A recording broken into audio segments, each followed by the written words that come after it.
What's going on, YouTube? It's your boy, Cam ATL, man, and another crazy night of DFS for me, man. So I made a total of about 8 lineups in total yesterday, and the four, well, not the four, the three. I had 3 lineups that ended up doing pretty well. I mean, barely cashed, but they cashed.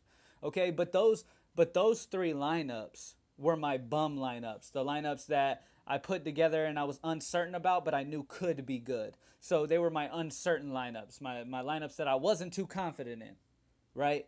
And then the other 4 lineups that I loved to death that were amazing, great. You know what I'm saying?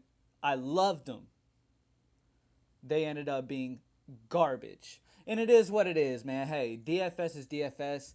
The shit fucking happens. It's just about how you move on. Real quick before I get into this video, like the video down below. Subscribe to the channel if you haven't already.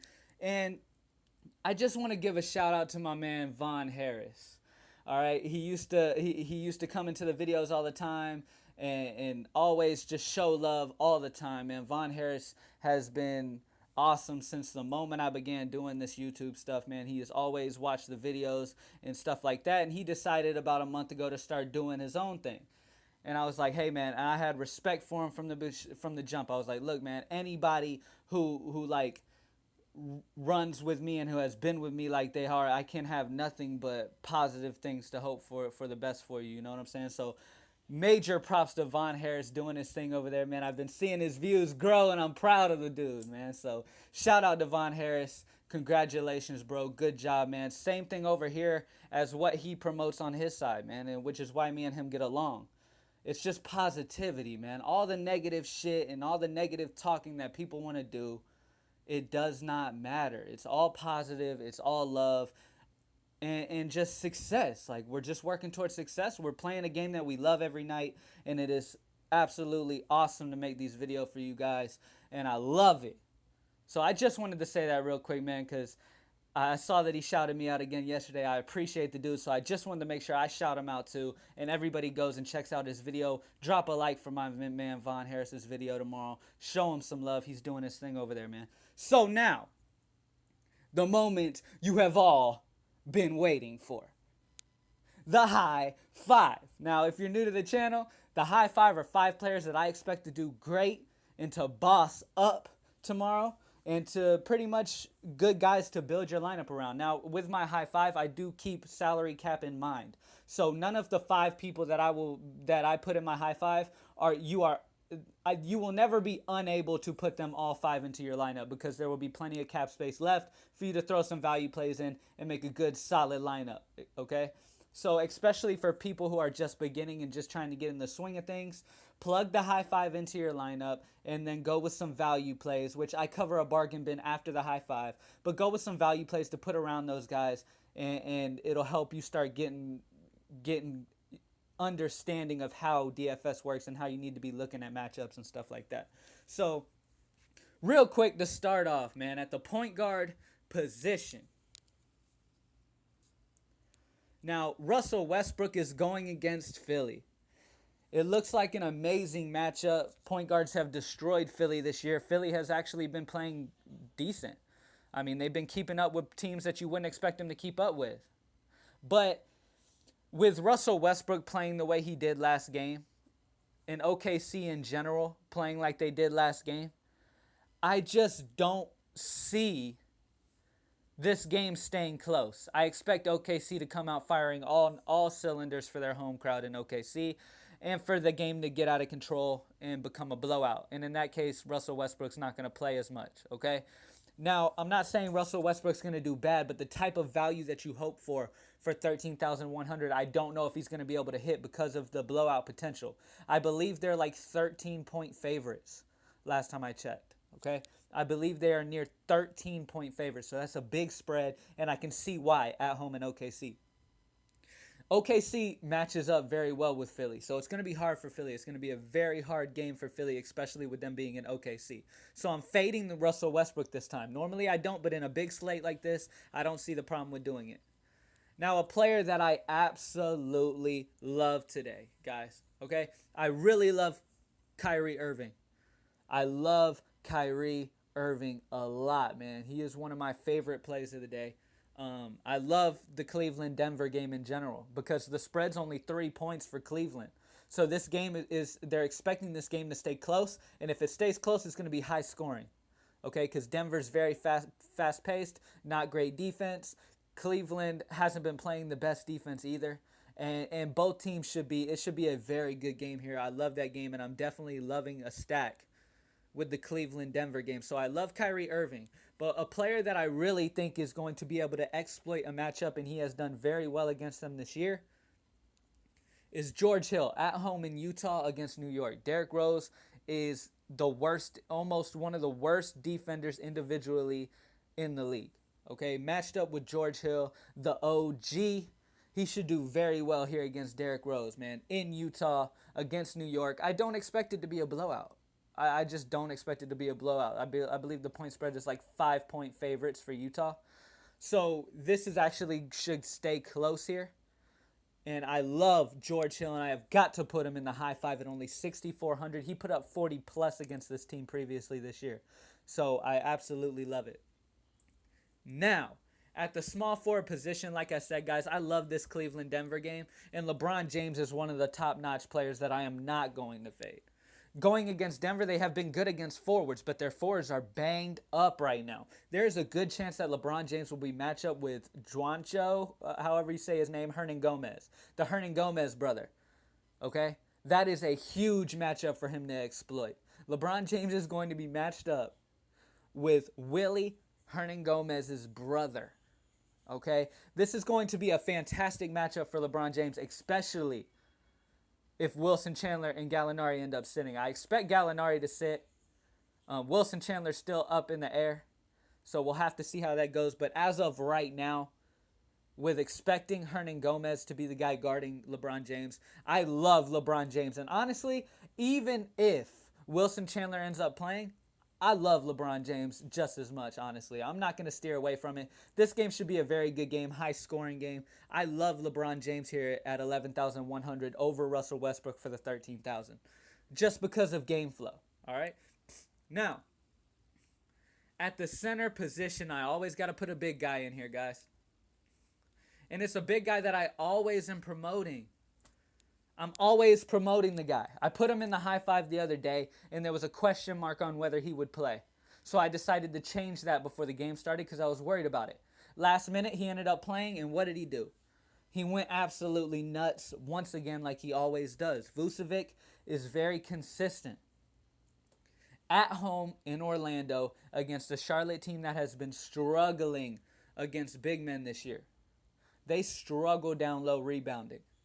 Vucevic is a rebounding master as well as being able to put points on the board. I also expect this game to be a very good game here in Orlando. So I have got to put Vucevic in the high five. Now at my other guard position down here, I'm staying with that game. I am staying with that game. And I'm going Jameer Nelson at Denver against Cleveland. Last time these two teams played, Jameer Nelson had a great game. He has been playing fantastic as of late. Let's look at his game log. He only got 20 against Houston last game, but that's not that big of a deal. He's back home. He just dropped 43 against Houston the other day. Going against Cleveland, like I said, this game is going to be a close game, a nice, tight matchup. Okay?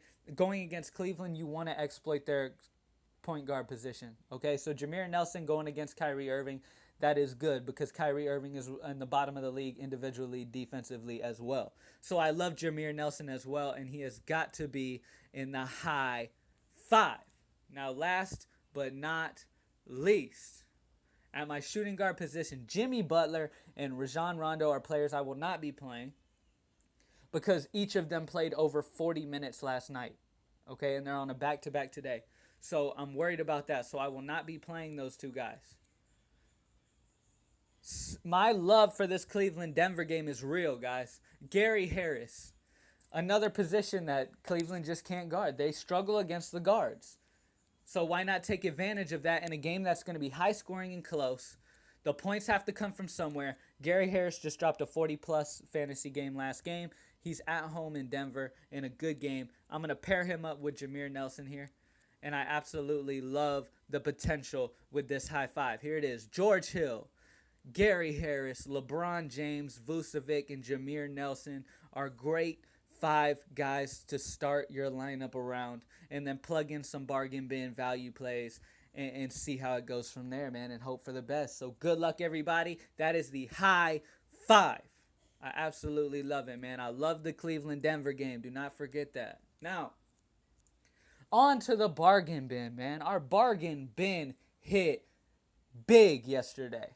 I told you guys my favorite bargain bin play of the day was Spencer Dinwiddie. I had a bunch of people in the live show saying, oh, don't believe the hype. Dinwiddie's garbage.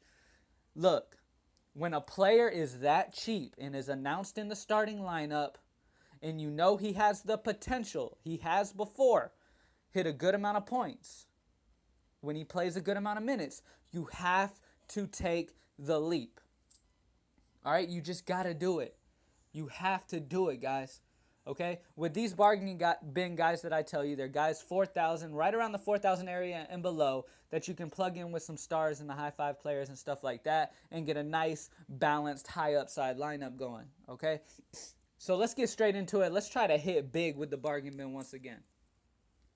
At the point guard position, some cheap options at the point guard position. Ish Smith just played a good amount of minutes last night, and he did very well. I believe he played 27 minutes. He played very, very well. They could want to keep riding the hot hand. So they might play Ish another 20-plus minutes. Against Chicago, they've been struggling against guards. I know I worry about Rajon Rondo, but he just played 40-something minutes last night. I'm not too worried about it. Ish Smith is a great value play at only 4,200. All right? Now, Amon Shumpert against Denver could also be a very good play here, guys.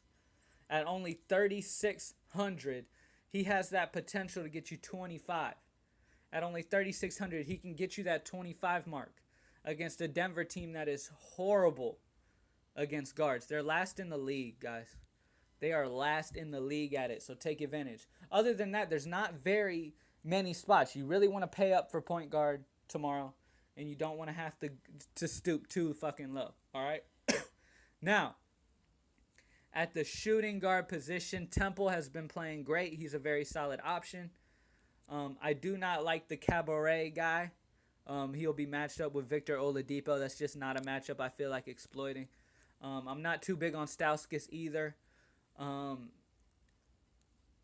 I really like Jeremy Lamb at Orlando. He has been doing his thing lately. We all know he can put up big points if he gets some minutes. He should see some good minutes here.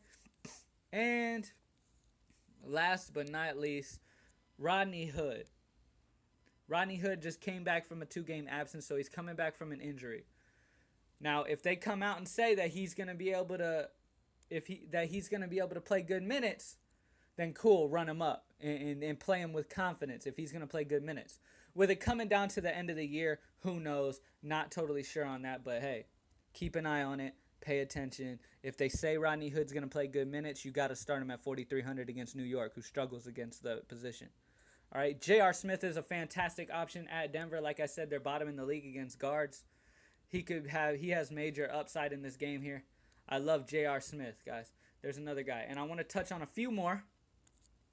At the small forward position, my favorite value play of the day is 4,600 Bogdanovic.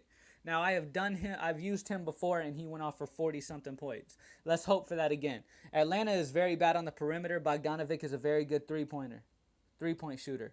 Okay, Bogdanovic is a very good three-point shooter, and Atlanta's struggling on the perimeter. On top of that, Atlanta is still going to be without Paul Millsap.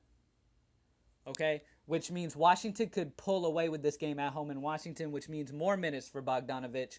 I absolutely love Bogdanovic as a value play at 4,600. He is my favorite bargain bin guy. I don't care that he's not under 4,000. He is my favorite cheap guy at 4,600, Bogdanovic. Love it. I also love Prince, Taurean Prince. He's been getting some solid minutes. Washington struggles against forwards mightily. I love Taurean Prince to get some good upside here at only 5,000 as well. Absolutely love it. Valentine could be a great play against Detroit. They struggle against forwards as well. Don't mind the second over to the right. Detroit is a team that you want to play forwards against. Okay, depending on where they put him, if they sub him in at shooting guard, I guess it doesn't really matter. Either way, he's not going to be dealing with some good defense. So Valentine's going to be a good play as well. If Hood ends up not accidentally, but if they do decide to sit Hood, Ingles is going to be a great play for Utah against New York. So take advantage of that. Now, real quick, let me cover some cheap centers before I get going. Marcin Gortat has a great history against Atlanta. He plays very well against them. He dropped 40-something against them last time they played in Atlanta. This time it's in Washington. It's a great matchup for him. I did say that I'm worried about a blowout here, so watch out for that. It could end up being a Mahinmi game. So look out for that. Be careful with that. Now, Robin Lopez just got into a fight with Serge Ibaka. Neither of them could land a punch, so I'm not playing him in my lineup since he couldn't land a punch. Tristan Thompson going against Denver. That's a good matchup. That's a good matchup here. It's confirmed that he will play. So he's been getting consistent minutes, and like I said, this is going to be a close game. So at 4,800, I love him. Now, my favorite value play at center is going to have to be Enes Kanter. In a blowout, he's going to come in and still play good minutes. And at OKC, going against a Philly team that is garbage down low, even with Holmes, honestly. Okay, centers still get rebounds and do their thing against Holmes. He didn't come in and defensively just change the whole aspect of the big man on Philly. He's a very good player, but defensively, he's nobody to shy away from. So Enes Kanter is a great value play at center for only 5,100. I love it. Keep an eye on Ilyasova as well, getting another start for Paul Millsap against Washington. They struggle against power forwards. And that's it, guys. Good luck tomorrow. I hope the best for everybody. I hope everybody gets that money tomorrow. Like the video down below. Subscribe to the channel if you haven't already. Thank you guys so much for watching once again. I appreciate you guys. Hit me up on Twitter at Cam_ATL so we can talk some DFS if you have any questions about anybody. All right? Have a good one, guys. Good luck. I'm out.